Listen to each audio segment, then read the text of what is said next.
Youngsters को, और ख़ुद घर में छुप के बैठे रहे। और आप देखो कि घर में ना सिर्फ छुप के बैठे रहे, बल्कि जब तक पुलिस खड़ी रही चारपाई के नीचे से नहीं निकले, और आगे किया हुआ था कौम के बच्चों को। कल जो बच्चा, जो कौम का नौजवान एक हलाक हुआ है, मैंने आज अभी कहा है कि उसकी इन्वेस्टिगेशन होनी चाहिए, लेकिन क्या इस बात का जवाब यंगस्टर्स को नहीं मांगना चाहिए? कौन सी दुनिया की ऐसी कैंपेन है या कौन सी दुनिया की ऐसी तहरीक है जिसमें लीडर छुप के घर में बैठा हो और यंगस्टर्स को और पाकिस्तान की यूथ को डंडे खाने के लिए आगे कर दिया हो? पाकिस्तान की यूथ को भी इस चीज़ का एहसास होना चाहिए कि ये जो उनको नारे उनको दिखाए जा रहे हैं या दिल फरेब ख्वाब दिखाए जा रहे हैं, उनकी हकीकत क्या है?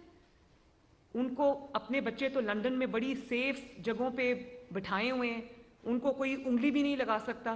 कौम के बच्चे जो है उनको आप कहते हो कि सड़क पे आओ और मार खाओ और मेरी कैंपेन लीड करो, खुद आप घर से नहीं निकलते।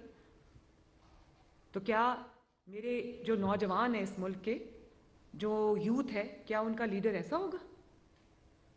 क्या आपको ये एहसास नहीं है कि वो आपको आगे करके खुद वो टांग पे प्लास्टर चढ़ा के घर में बैठे हुए?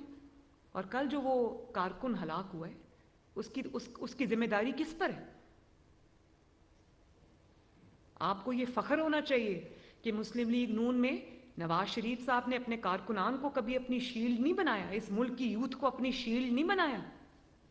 मैंने पहला गीदड़ देखा है जिसने कारकुनान को अपनी शील्ड बनाया। हालांकि लीडरशिप नवाज शरीफ जैसी हो तो वो कारकुनान की शील्ड बन जाता है। उन्होंने कभी नहीं कहा।